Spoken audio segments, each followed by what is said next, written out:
This conference will now be recorded.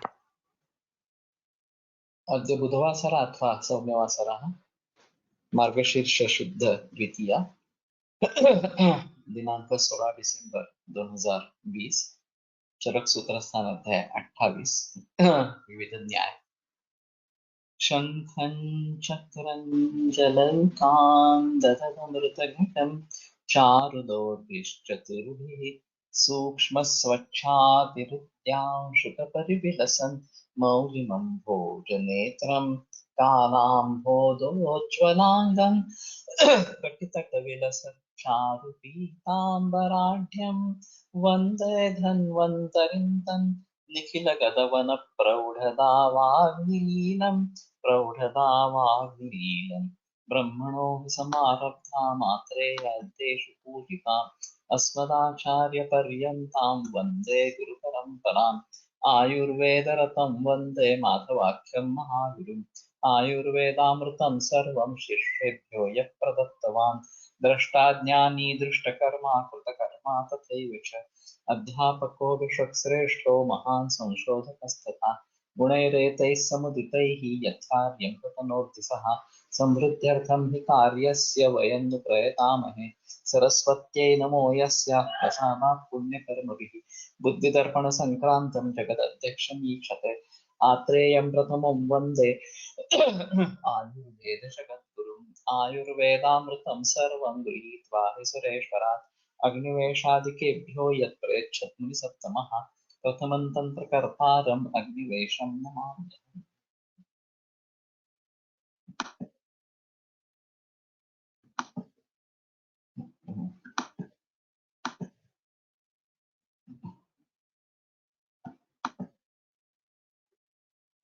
स्वमानातिरिक्ताः पुनः उत्सर्गिणः शीतोष्णपर्याय गुणैश्च उपचर्यमाणाः मलाः शरीरधातुसंज्ञकराः समुपलभ्यन्ते। तर्हि स्वमानातिरिक्ताः मलाः अथवा दोषाः पुनः उत्सर्गिणः स्वयमेव बहिः निष्क्रान्ता बहिः प्रवृत्ताः अथवा शीतोष्णपर्यायगुणैश्च उपचर्यमाणाः अथवा यदि शीतेन समुत्थिताः तर्हि उष्णेन उपचर्यमाणाः यदि उष्णेन समुत्थिताः तर्हि शीतेन उपचर्यमाणाः मलाः शरीर धातुसाम्यकराः समुपलभ्यन्ते तर्हि पुनः तेषां प्रशमः भवति।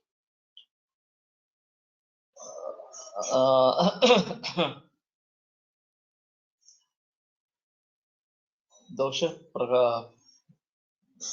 निष्कासनं बहिः वा भवति अथवा दोषप्रशमनं वा भवति किन्तु परिणामः धातुसाम्यकरः एतादृशां समुपलभ्यते। तो ये क्यों बताया गया है थोड़ा सा मुश्किल है कि अगर प्रमाण से बढ़ गए हैं दोष तो बाहर निकलने वाले इस प्रकार से या शीत उष्ण इनके विपरीत चिकित्सा होकर उनका शमन होने वाले इस प्रकार के जो है वो फिर से शरीर धातु साम्य निर्माण करते हैं और स्थिति अपने आप शांत इस प्रकार की हो जाती है। अभी इसके नीचे जो टीका है चक्रपाणि दत्त की, हाँ वो ये जो 3 न्याय है कलिकपुत्र न्याय कदारकुल्ल न्याय और परिणाम न्याय इस प्रकार का। तो 4 बरस पहले मैंने तो ये पढ़ा होगा निश्चित रूप से, फिर भी एक महत्वपूर्ण विषय है तो थोड़ा अपवाद करके इस टीका को पढ़ लेते हैं एक बार फिर से। योऽसौ धातूनाम् आहारः तमाह तत्र इत्यादि।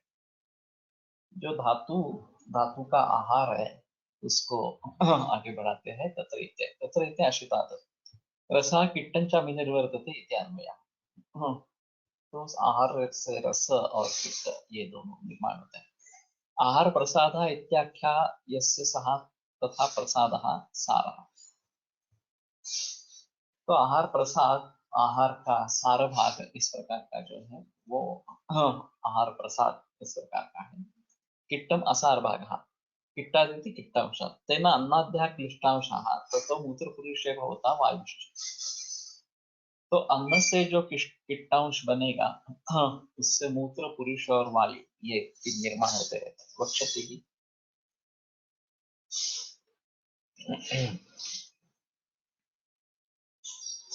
प्रसाद पच्यमानान् मलः कफः एवं आदि ग्रहण अध्याय वक्षमाणान् अनौसर्तव्यम्। और रस का पचन निर्माण होता है तो उससे कफमल इस प्रकार का बनता है। इस प्रकार से ग्रहणी अध्याय में जो बताया गया है उसका अनुसरण करना चाहिए। पिट्टमन्न से विन्मूत्रम रसस्य तो कफो स्विहा पित्तम मांसस्य कमलो मल स्वेदस्तु मेधसः सत्किट्टं केशलोमास लोमास्नो मज्जस्नेहो क्षिविक्पचान्ति।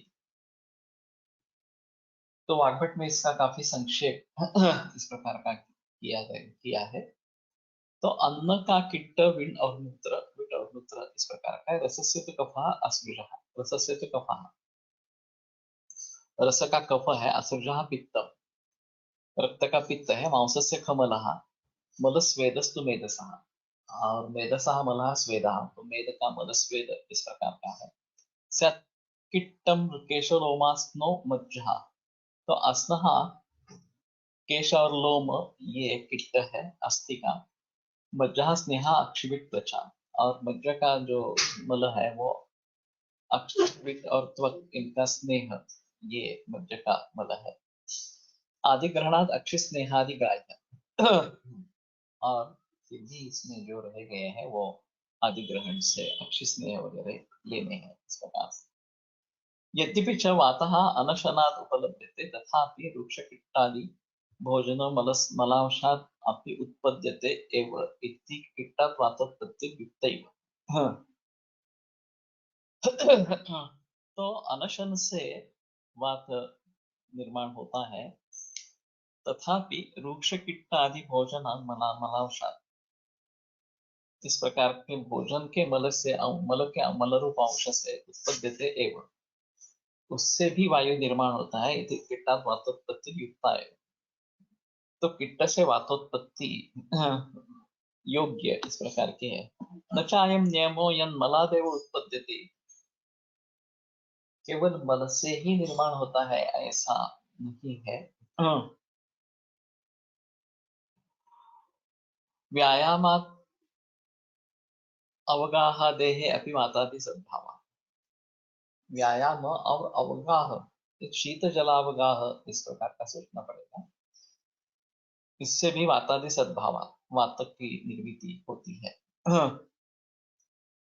अभी एक अहम मुद्दा इस प्रकार का है, वायु धातु क्षयात कोपमार्गस्यावरणेन वा, इस प्रकार से। तो अनशन या अपतर्पण इस प्रकार का हो गया तो भी वात बढ़ता है, ऐसा है। अब ये स्थिति कैसी आती है? किसी भाव को बढ़ने के लिए पोषक अंश की जरूरी है। यहाँ वास्तव में पोषक अंश नहीं है, लेकिन पोषक अंश का अभाव है, और वो वात का नहीं है, अन्य भावों का अभाव इस प्रकार का है। अनशन जब करेंगे इस प्रकार से, तो फिर भी वात बढ़ता है। ऐसा नहीं कि जो वात है वही बढ़ा हुआ लगता है, एक्चुअली वात बढ़ता है इस प्रकार का है। तो ये कैसे संभव होता है, भाव की निर्मिति किस प्रकार से होती है, ये एक अहम मुद्दा इसमें रहेगा। तो जो प्राकृतिक लय है पृथ्वी का, जल में जल का तेज में, तेज का वायु में, वायु का आकाश में, इस प्रकार का प्राकृतिक लय। निर्मिति जो है वो आकाश से वायु, वायु से अग्नि, अग्नि से जल और जल से पृथ्वी, इस प्रकार की निर्मिति की प्रक्रिया है। तो लय उल्टे तरीके से आता है, और पृथ्वी का जल और जल का अग्नि तत्व में इस प्रकार का लय होता है। वो और भी आगे चला जाए तो हाँ, वायु में लय होगा और फिर वायु की वृद्धि होगी। जब अनशन होता है तो जिन धातुओं को पोषण नहीं मिला है, मिलना चाहिए था नियमित रूप से, वो नहीं मिल रहा है इस प्रकार से, तो उनका क्षय होने लगता है। क्योंकि ये जो चयापचय क्रिया जो बोलते हैं, चयापचय मेटाबॉलिज्म शब्द प्रयोग किया जाता है, लेकिन जो भी दोष धातु मन इनके व्यापार होते रहेंगे, उनका कार्य होता रहेगा, तो कार्य होते समय वो खर्च पड़ते रहेंगे, वो कम होते जाएंगे और उनकी आपूर्ति आहार से होती रहती है, इसलिए हमें ऐसा नहीं लगता कि ये क्षीण हो रहे हैं। लेकिन जब भी कोई कार्य होता है तो द्रव्य का रूपांतर शक्ति में इस प्रकार का होता रहता है, क्योंकि शक्ति के बिना कार्य नहीं है। तो अगर द्रव्य का रूपांतर शक्ति में नहीं होगा तो कुछ भी कार्य इस प्रकार का नहीं होगा। तो ये शक्ति में रूपांतर होते समय पूर्व जो महाभूत है उसमें भी उसका परिणमन इस प्रकार का होता रहेगा। और इस तरीके से जब अग्नि तक बात आ जाएगी तो वस्तुमान कम हो जाएगा। अनशन से वस्तुमान कम हो जाता है, तो सार्वत्रिक अनुभव इस प्रकार का। अब जब तक ये अग्नि भी टिका है तब तक ठीक है। अग्नि भी क्षीण होने लगता है तो वायु में परिवर्तन हो जाता है, शैत्य निर्माण होने लगता है इस प्रकार से। और इस तरीके से वायु बढ़ता है। उस जो अपसर्पणात्मक जो अवस्था है उसमें वायु बढ़ता है। और दूसरा जो है वो खाने से वायु बढ़ता है, क्योंकि किट्ट जो निर्माण होता है, किट्ट से भी वायु बढ़ता है इस प्रकार से। तो केवल अनशन से ही वायु बढ़ता है ऐसी बात नहीं है। वायु के पोषक अंश अगर उसको मिलेंगे तो भी वायु बढ़ता इस प्रकार का रहेगा। तो रुक्ष किट्टादि भोजनम अनावशात अपि उत्पत्ति एव, उससे भी वायु निर्माण होता है। जो आहार है हमारा पांचभौतिक इस प्रकार का है, और उसमें रुक्ष शीत लघु ये भी आहार में होने वाले हैं। और इस प्रकार का जो आहार है उससे जो पित्त बनेगा वो उसी प्रकार का बनेगा जो वायु को निर्माण करने में सक्षम है, इस प्रकार का रहेगा। तो वैसे दोषों की प्राकृतिक उत्पत्ति और दोषों की मल स्वरूप उत्पत्ति, ये दो एक अहम चीजें हैं। अभी ये जो अवस्थापाक बताते हैं कि पहला मधुर अवस्थापाक, दूसरा अम्ला अवस्थापाक और तीसरा कटु अवस्थापाक, तो किसी भी रस का अन्न हो उसका स्वाभाविक रूप से मधुर अम्ल और कटु ये तीन अवस्थापाक बनते रहते हैं। इसका विपाक से कोई संबंध नहीं, विपाक अलग चीज है। ये तीन इसको निष्ठापाक या अवस्थापाक इस प्रकार से बोलते हैं। और जो कि उस स्थान में आहार पहुंचता है तो उसकी एक खासियत रहेगी। इसमें चरक में फेनभूत उदीर्यते इस प्रकार के शब्दों का प्रयोग है। और आमाशय संभवती श्लेष्मा मधुर शीतला है सुषुप्त करे, तो उसके ऊपर काफी बहस लोगों ने की है कि उदीर्यते का मतलब निर्माण नहीं होता, केवल वहां पे पहुंच जाता है तो इस प्रकार से। लेकिन कोलेक्टिव ट्रेडिशन ये मानती है कि वहां कफ निर्माण होता है सुश्रुत के मत के अनुसार। केवल एक मामा गोखले इस प्रकार के थे कि जिनका स्पष्ट मत था कि नहीं, यहाँ कफ निर्माण नहीं होता है, केवल उदीरण ही होता है, या पित्त का भी केवल उदीरण ही होता है। और उनके पक्ष वाले जो उनके अनुयायी है, योगो जोशी, शिगो जोशी, ताई राजवाड़े वगैरह मोये, अब उनमें से सिर्फ योगो जोशी शेष है, बाकी सब चल बसे। तो उनकी ये स्ट्रांग भूमिका थी कि नहीं, इसमें आमाशय में कफ का निर्माण नहीं होता, ऊर्ध्व आमाशय में कफ और आधा आमाशय में पित्त, बल्कि केवल उदीरण होता है। कटु अवस्था पाक में वायु निर्माण होता है, उसके बारे में किसी को भी संदेह नहीं है, ना कि मामा गोखले पर है, ना कि भाग्यवती वगैरह बाकी लोगों को। तो कहने का तात्पर्य ये रहेगा कि प्राकृत रूप से दोषों की निर्मिति इस प्रकार से एलिमेंट्री कैनाल इसी में होती रहती है कफ पित्त और वात तीनों निर्माण। तो फिर रसमल कफ और रक्तमल पित्त ये जो निर्माण होते हैं उनका कार्य क्या है? ये मल स्वरूप बताए गए हैं। तो मल स्वरूप बताने पर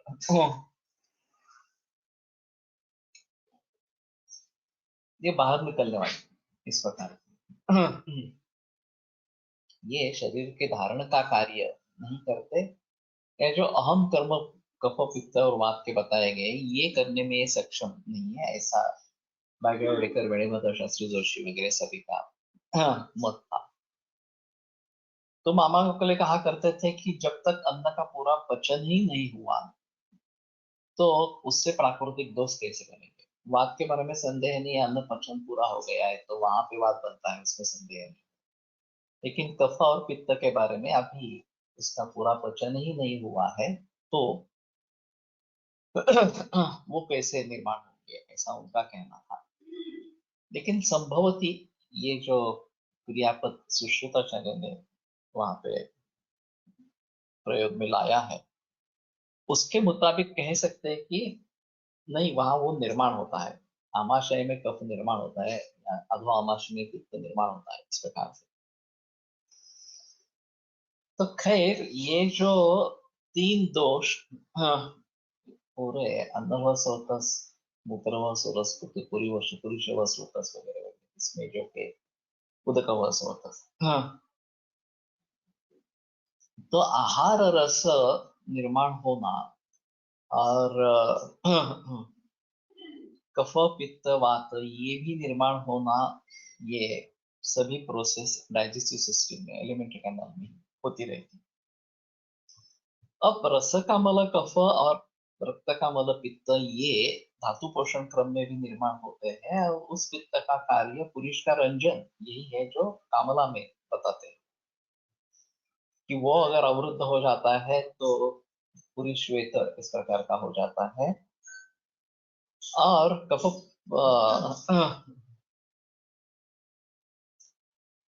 श्लेष्मणा रुद्ध मार्गम तम पित्तम कफह रहित, कफ से जिसका मार्ग मार्ग रुद्ध हो गया है उस पित्त को कफहर द्रव्यों से जीते, इस प्रकार से। तो उस प्रकार के बस रक्तमल पित्त का कार्य पुरुष का रंजन है। हाँ, ये बाकी पित्त जो कार्य बताए गए हैं ये जब अम्ल अवस्था में पित्त का निर्माण होता है तो वो पित्त करता है, ऐसा समझ लेना चाहिए।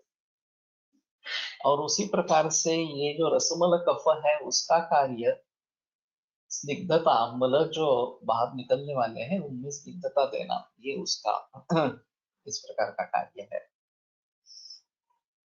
और जो प्राकृतिक कार्य कफ के बताए गए हैं वो आमाशय में जब कफ की निर्मित होती है तो वो समझ लेना चाहिए, ऐसा एक वेणुमाधव शास्त्री जोशी, भाग्यवडेकर वगैरह इन सभी का इसके बारे में बहुत अभिप्राय था।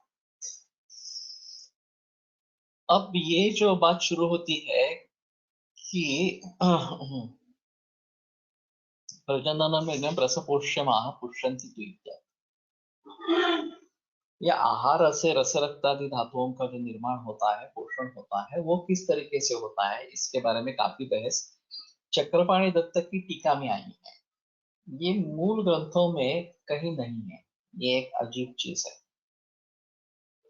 कि जो भी क्रम परिणाम पक्ष या केदार कुल्या न्याय या फिर ये जो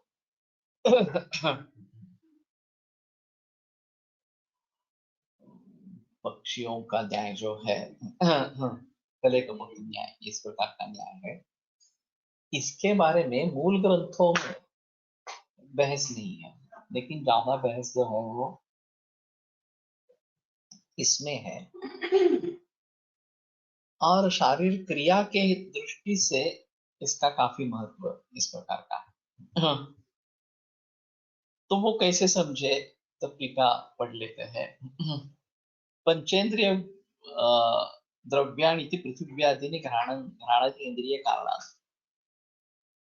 तो पृथ्वी वगैरह जो घ्राणादि इंद्रियों का कारण है। धातु प्रसाद संज्ञकानि इति अत्यंत शुद्धेनैव धातु प्रसादेन इंद्रियाणि आरभन्ते इति दर्शयति। तो अत्यंत शुद्ध अगर धातु है तो उनसे ही इंद्रियों का निर्माण इस प्रकार का होता है। तो जैसे अशुद्धियां जो है वो एक सामान्य रूप से पहले निकाली जा सकती है, फिर उसके आगे और शुद्धि होगी तो और भी अशुद्धियां निकलती जाएंगी, और जितनी शुद्धि ज्यादा होगी उतना प्रसाद भाग बढ़ता जाएगा। ऐसा एक जनरल नियम इस प्रकार का कह सकते हैं। तो धातुओं का निर्माण, प्रसाद रूप धातुओं का निर्माण होते रहना, ये और शुद्धि होने का इस प्रकार का मतलब है, और उसको उसी तरीके से समझ लेना इस प्रकार का है। शरीरं बध्नाति इति शरीरबन्धः स्नायुशिरादिः आदिग्रहणात् आर्तवस्तन्यादिग्रहण। तो शरीर बंध करने वाले सिरा स्नायु वगैरह, स्नायु सिरा वगैरह। तो स्नायु के बारे में ये वर्णन बताया गया है कि यथा एक नौका बंधी जाती है उसी प्रकार ये स्नायु से ये शरीर बंधा जाता है, ऐसा उनका कहना है। और आर्तव स्तन्य वगैरह ये जो भी उपधातु इस प्रकार के हैं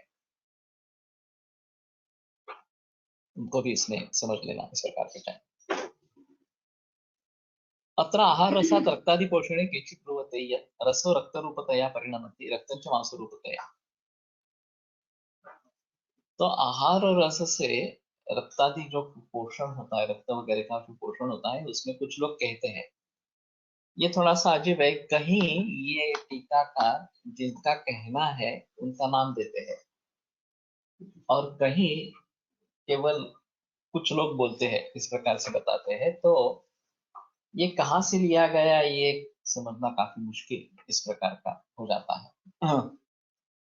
तो रस जो है रक्त रूप में परिणत हो जाता है, रक्त मांस में, मांस उत्तर उत्तर धातु में, इस प्रकार के परिणाम होते रहते हैं। एवं पंचेन्द्रिय द्रव्याणि घ्राणानि पंचेन्द्रियाणां द्रव्याणि समवायि कारणं पृथिव्यादीनि कीदृशानि च धातु प्रधान संज्ञानि इति श्रुतास्ति।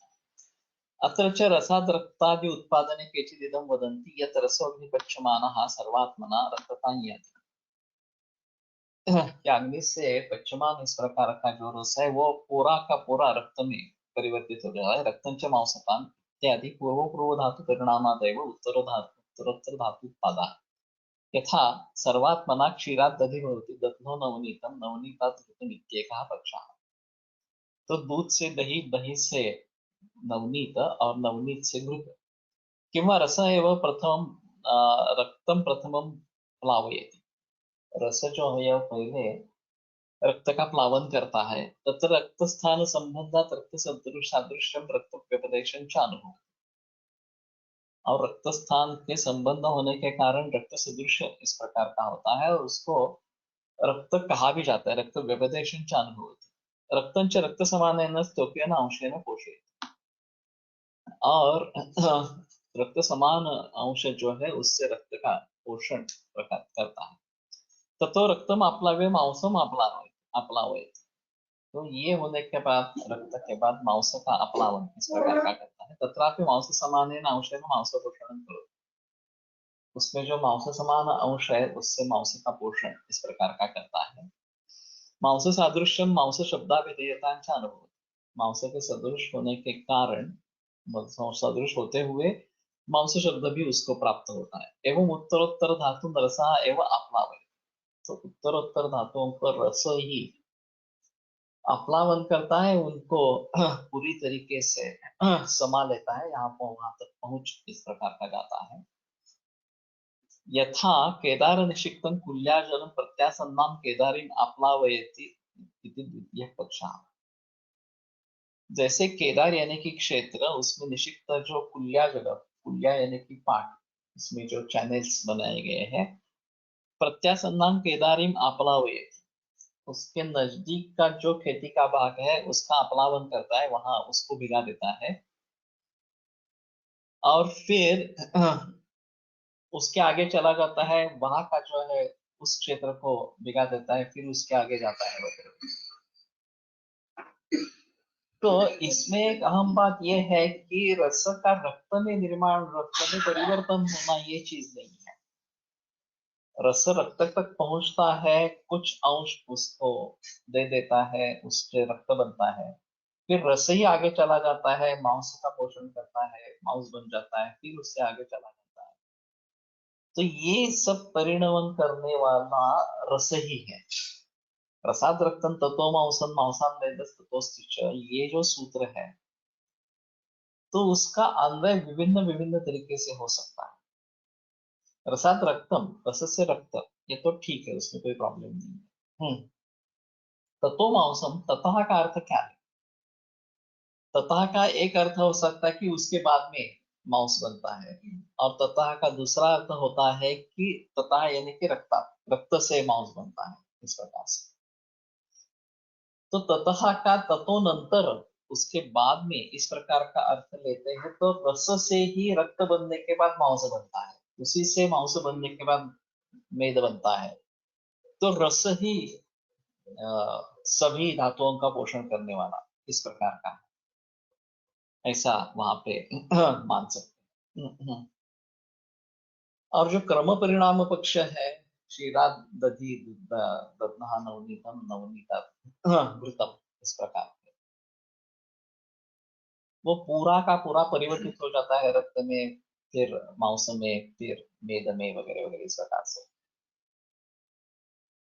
तो ये कर्म परिणाम पक्ष जो है, उससे आहार रस से सीधा शुक्र तक उत्पत्ति होती रहती है, सीधे शुक्र तक उत्पत्ति होती रहती है। एवं असेन रसा शुक्रम भवति स्त्रीणां चार्दवम्, इस प्रकार से 1 महीने के बाद रस का शुक्र बन जाता है और स्त्रियों में और आर्तव इस प्रकार का बन जाता है। अभी आधुनिक विज्ञान को हम देखें, मॉडर्न एनाटॉमी एंड फिजियोलॉजी, तो वहां पे जो कुछ आहार रस इस प्रकार का बनाया, जो मेजेंट्री है, लघु अंतरों से निबद्ध इस प्रकार से, उसमें से वो लिवर में चला जाएगा इस प्रकार से, और फिर लिवर से हृदय में चला जाएगा इस प्रकार से, और फिर हृदय से फुफ्फुस में, फुफ्फुस से फिर से हृदय में, और फिर हृदय से पूरे शरीर में, इस प्रकार का प्रचलन उसका होता है। तो ये जो बीच वाला सर्कुलेशन है हृदय से संबद्ध इस प्रकार का, एक तो हृदय से, यकृत से, हृदय से नहीं, हाँ, यकृत से संबद्ध इस प्रकार का जो है, तो यकृत से, पैंक्रियाज से, हाँ, कुछ स्राव आते रहते हैं, ऐसा उनका कहना है, जो आंतों में पहुंच जाते हैं।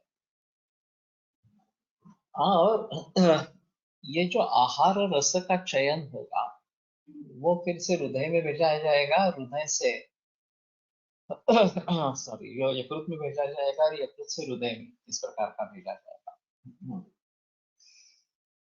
अब उनके हिसाब में, हाँ, हृदय में रक्त है, अब रक्त का निर्माण इनके अपेक्षा से भी यकृत में और हाँ, बोन मैरो में, इस प्रकार का एलोपैथी के अपेक्षा से वहां पे हो रहा है। अब वहां से ये रक्त हृदय में इस प्रकार का जाता है, हाँ, बीच में फुफ्फुस से होकर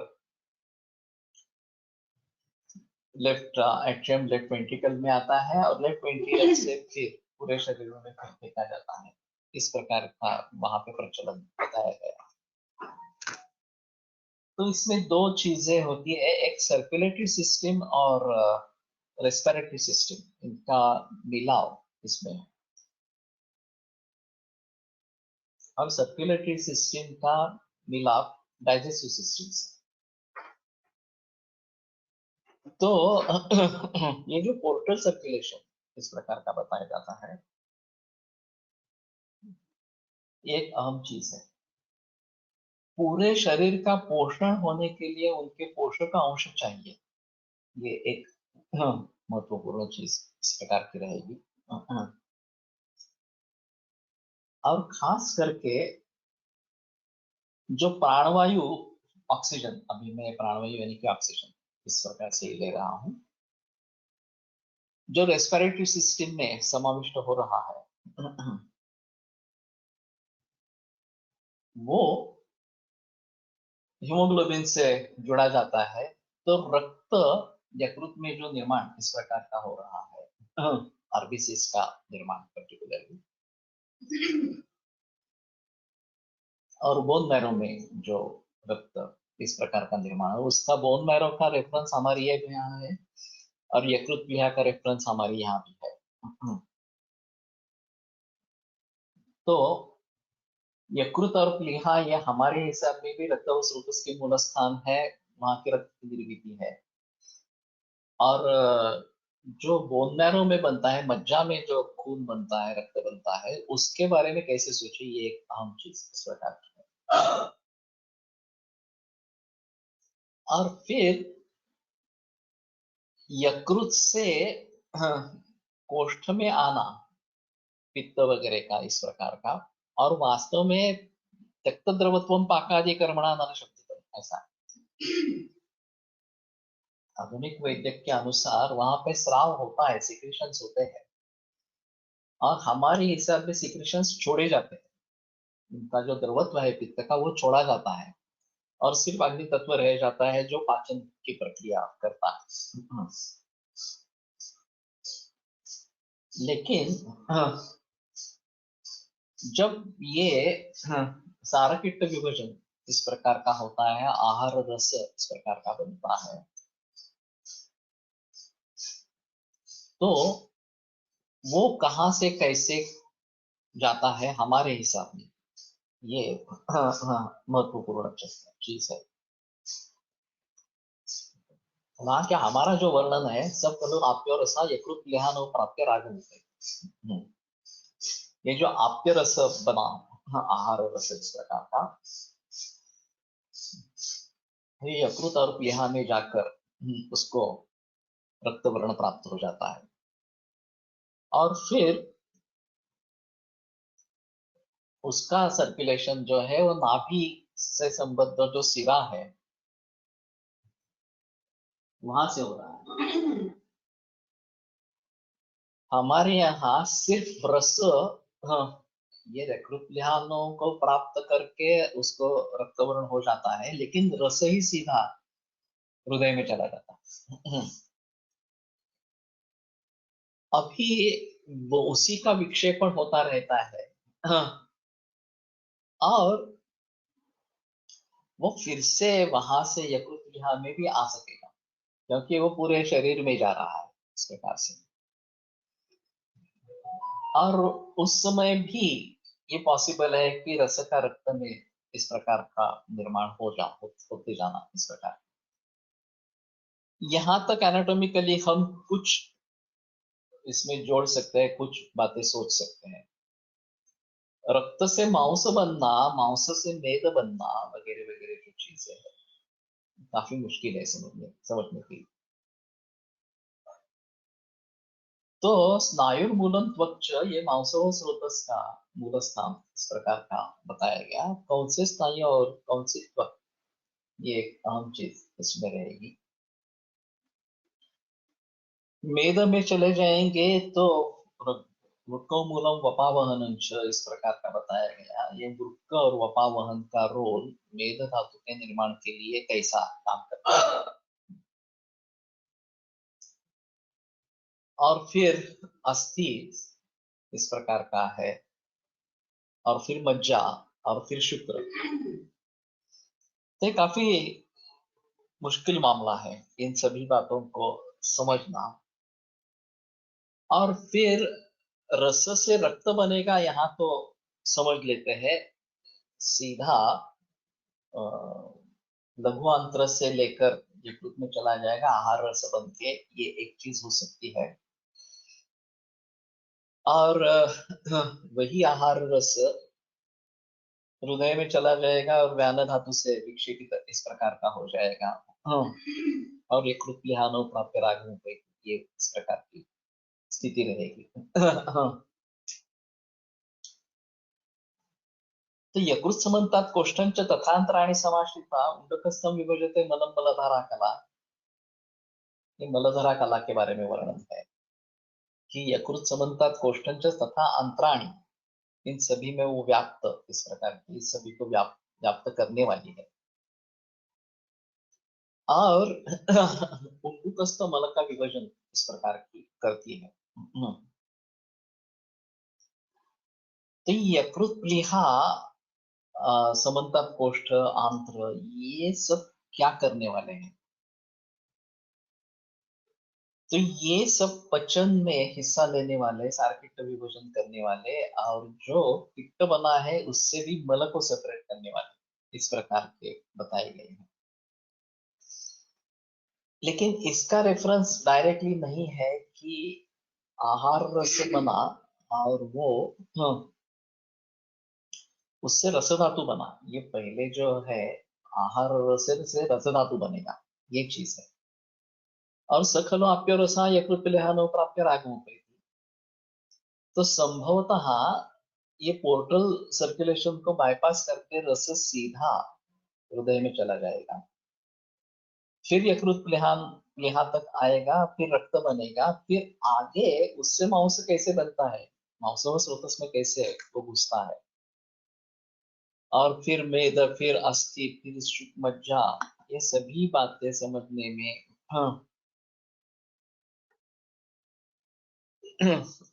आवश्यक इस प्रकार का है। Kidney plays an important role in erythropoiesis. हाँ, काफी मरीज जो इसके रहते हैं किडनी फेल्यूर के, हाँ, उनमें पांडुत्व ये एक प्रधान लक्षण इस प्रकार का दिखता है।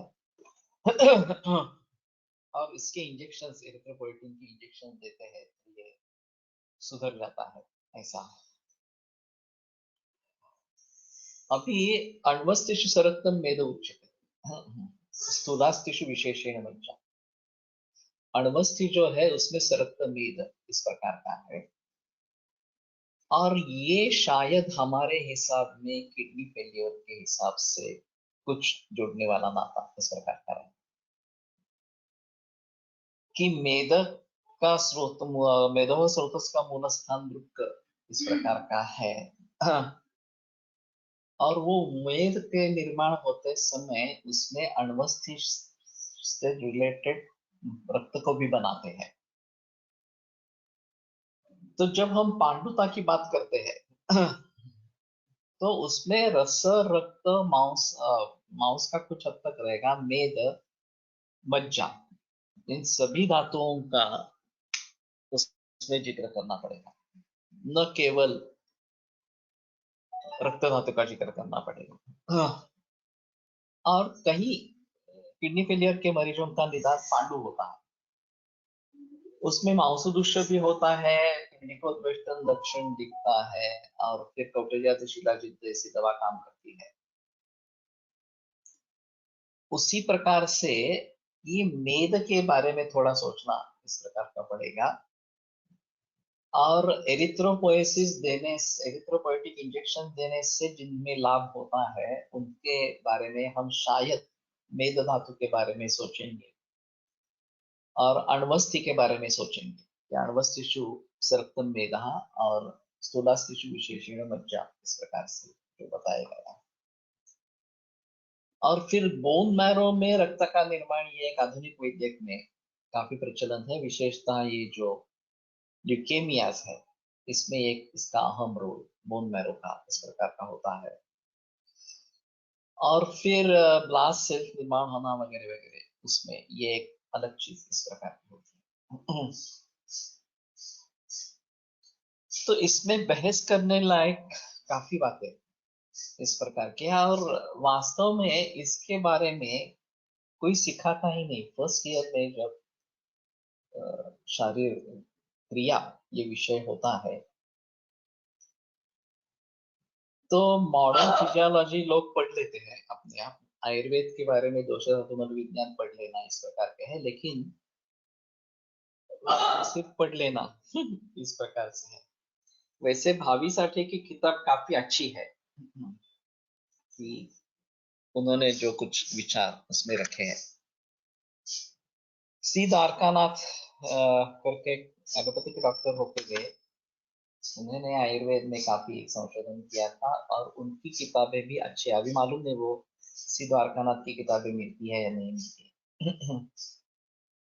लेकिन अगर हमें सच्चे ढंग से हमारी फिजियोलॉजी एक मॉडर्न एस्पेक्ट है, दोष धातु मतलब विज्ञान, ये हमारा अप्रोच इस प्रकार का रहेगा, लेकिन उसके बारे में भी कुछ जिक्र नहीं किया गया है और ये फंडामेंटल्स है वास्तव में। अगर आपको प्राकृतिक विज्ञान ही मालूम नहीं तो विकृति हम कैसे समझेंगे? ये बड़ी अहम समस्या इस प्रकार की है और वैद्यों ने भी इसमें ज्यादा जिक्र नहीं किया है। जो आपके प्रैक्टिशनर्स वैद्य है वो भी फंडामेंटल्स में जाना नहीं चाहते।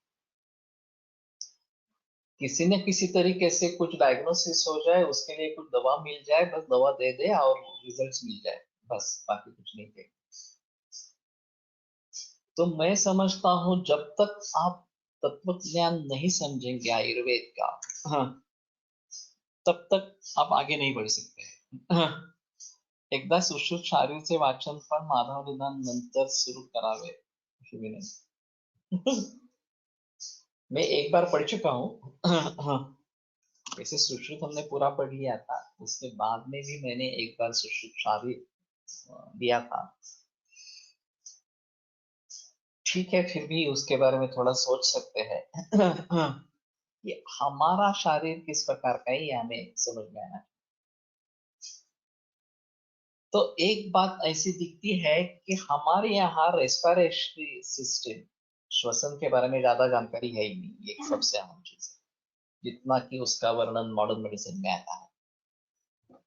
हमारे यहाँ मूत्र के बारे में, विशेषतः urinary apparatus, kidney, ureter and bladder, उसके बारे में कुछ भी संबंध नहीं बताया गया। ये एक और चीज इस प्रकार की। और मॉडर्न एनाटॉमी में इसके बारे में काफी बहस की गई है और उसके आधार पर जो इस प्रकार के रोग है जिनका संबंध अवयवों से है, उनके बारे में हम कैसे सोचें, ये एक अहम भूमिका इस प्रकार की है।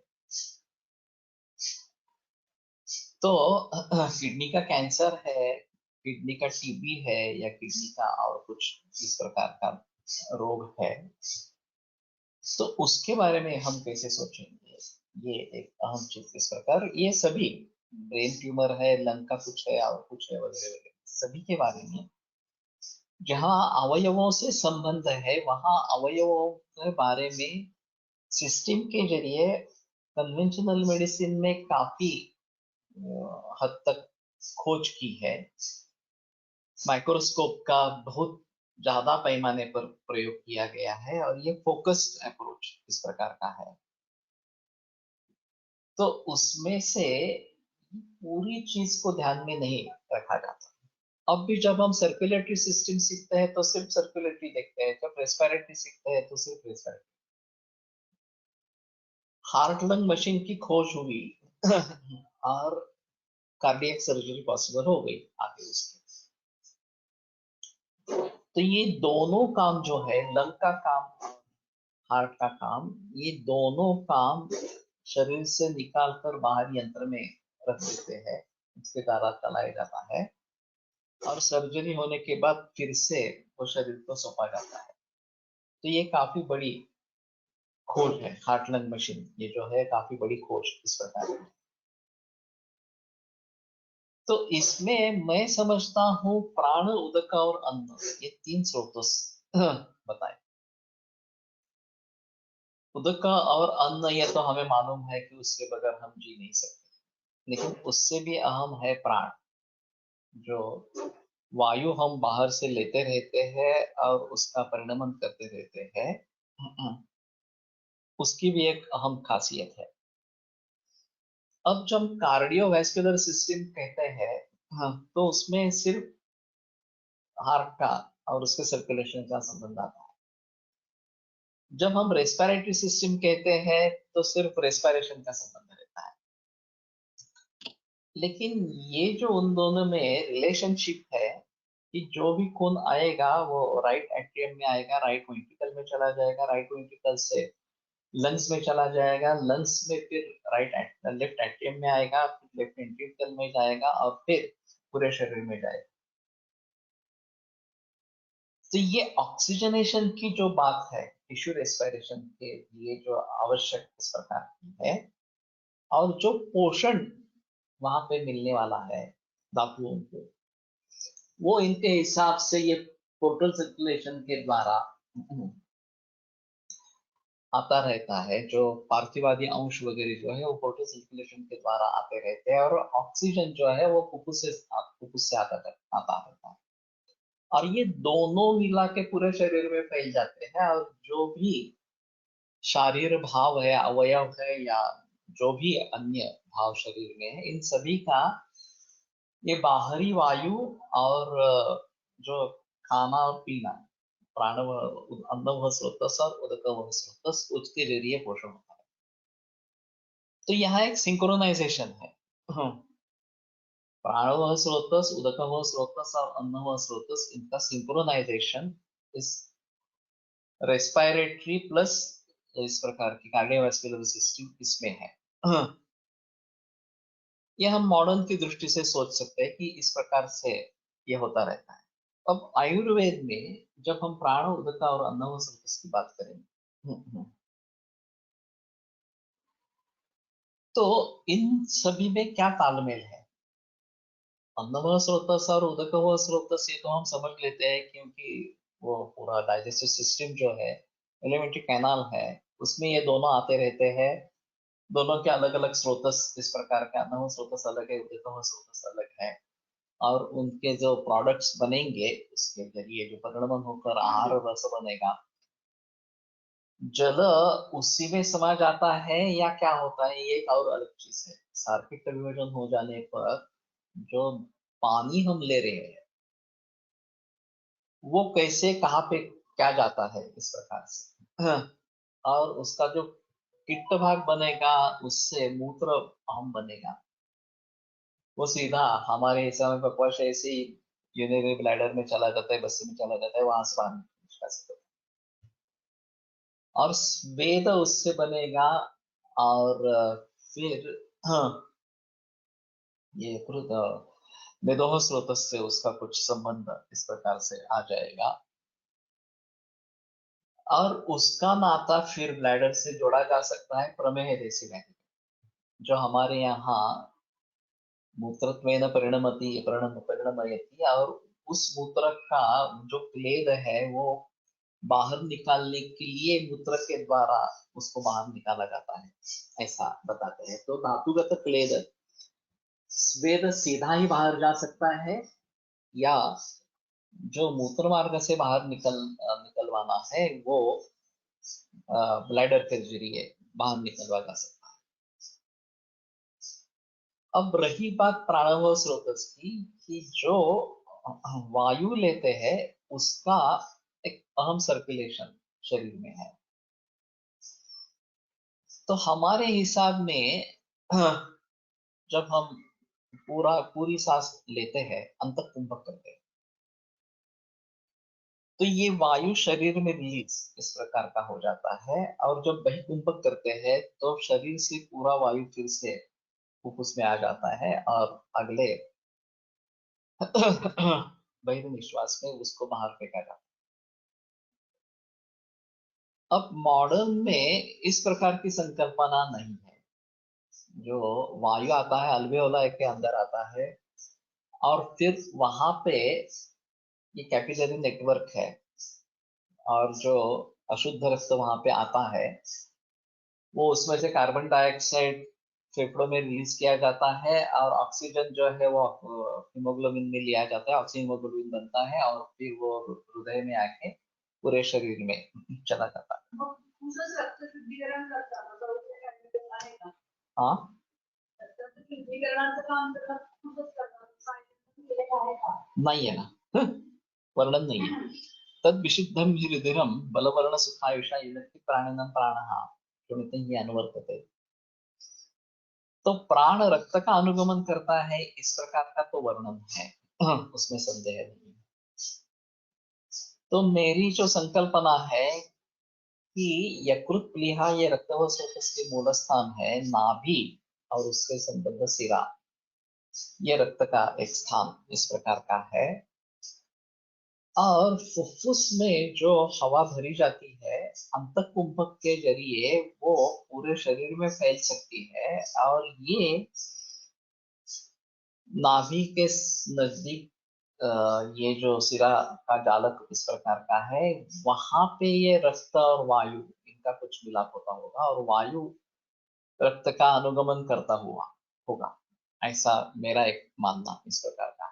उसमें से कुछ हिस्सा हृदय तक भी जाता है, हृदय के द्वारा रस का विक्षेपण हो रहा है, उसके साथ ये ऑक्सीजनेटेड रक्त या फिर इस प्रकार का प्राण इस प्रकार का जाता होगा, ऐसा थोड़ा सोच सकते हैं। ये काफी क्या बोल सकते हैं, कंफ्यूजिंग इस प्रकार का है, और इंटीग्रेटेड अप्रोच से जा रहे हैं तो कुछ गलतफहमियां भी हो सकती है, भटक भी सकते हैं, दोनों बातें पॉसिबल है।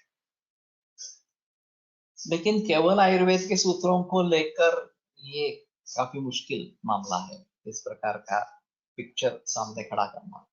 हाँ। तो अगर हम समझ लेते हैं कि सिंक्रोनाइजेशन हमारा जो है प्राणव स्रोतस और और अन्नव स्रोतस इस प्रकार का, वो शायद नाभि से संबद्ध है इस प्रकार का।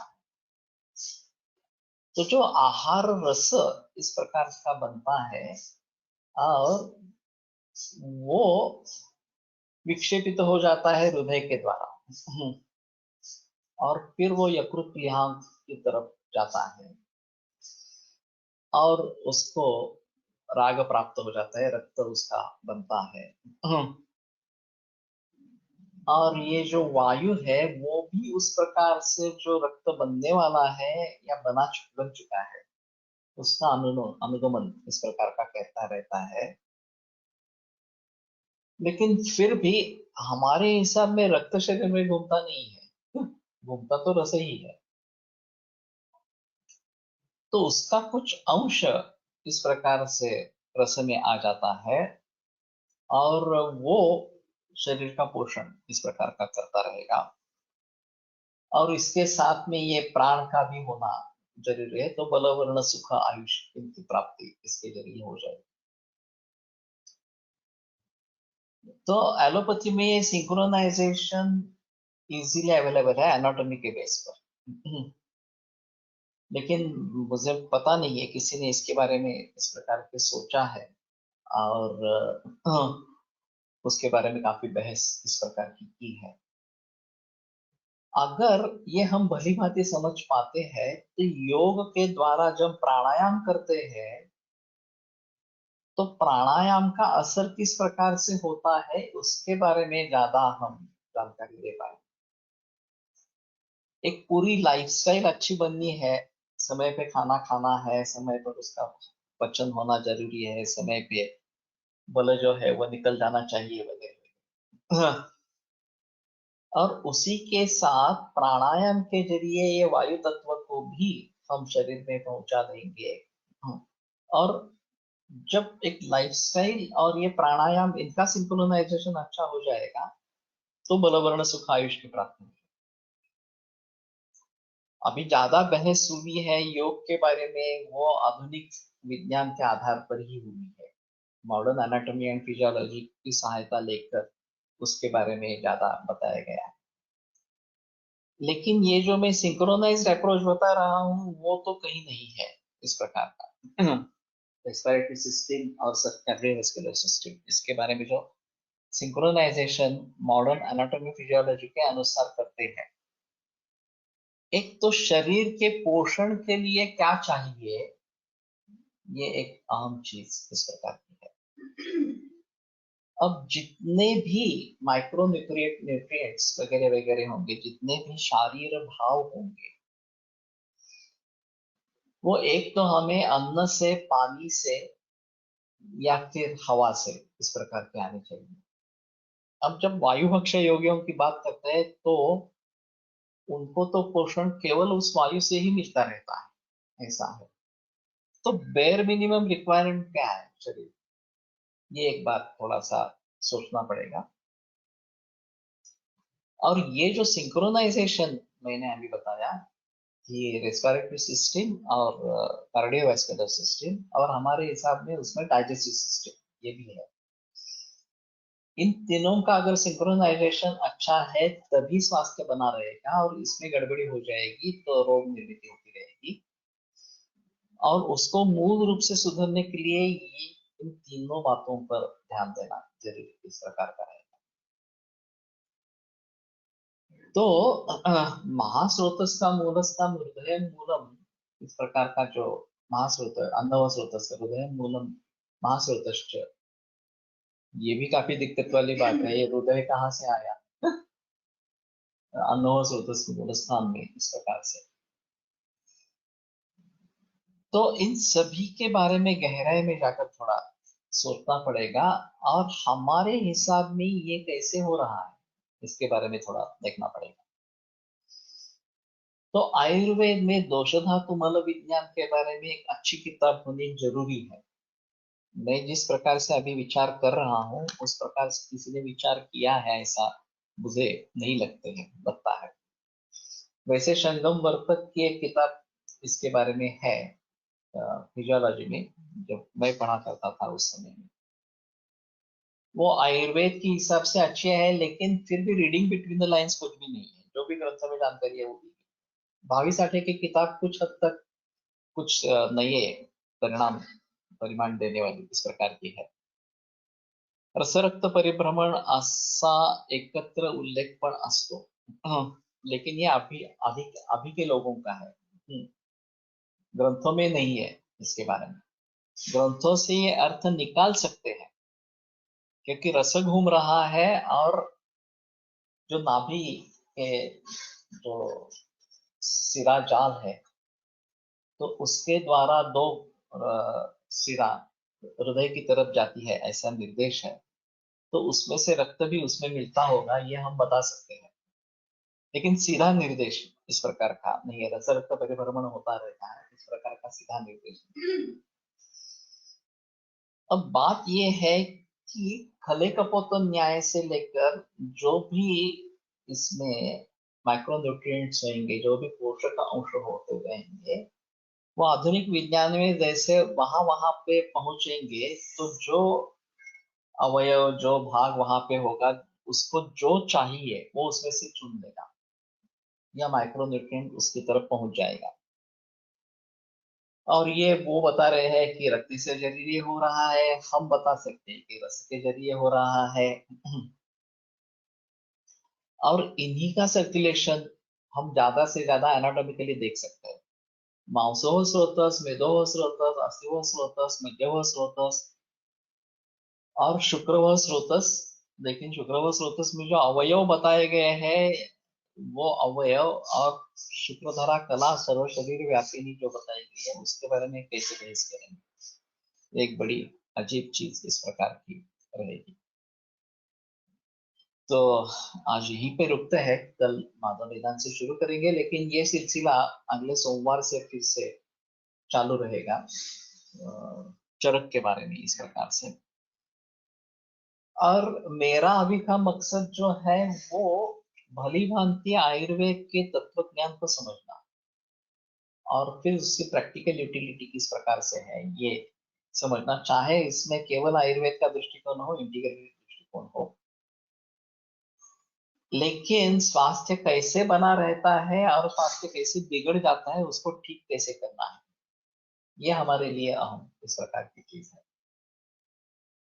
तो मेरा तो प्रयास रहेगा नई संहिता में इसके बारे में काफी जिक्र होगा, जो कि मॉडर्न एनाटॉमी या आयुर्वेद के सभी सूत्रों को इकट्ठा करके स्वास्थ्य ये क्या है, और स्वास्थ्य से दूर जाना रोग निर्मित ये क्या है, और उसका एक स्पष्ट रूप किन किन रोगों में दिखता है, और जिन रोगों में स्पष्टता नहीं है उसके बारे में कैसे सोचेंगे।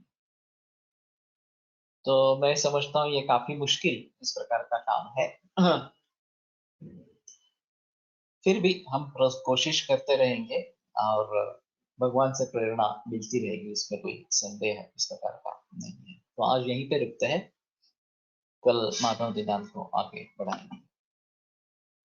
आयुर्वेद प्रकांडो निगदित इह हि शल्यतंत्र प्रधानः शिष्येभ्यः शाश्वतोऽयं निखिल जन कृपा व्याप्त चित्तेन येन आयुर्वेदस्य वाञ्छन् पुनरपि भुवने ताञ्च सुष्ठु प्रतिष्ठान् श्रेष्ठं धन्वन्तरिं तं प्रणमति च सदा वैद्यवर्गो हि नूनम् वैद्यवर्गो हि न्यूनम्। विरम्यते व्याख्यानव्यापारः। श्वः पुनर्मिलामः।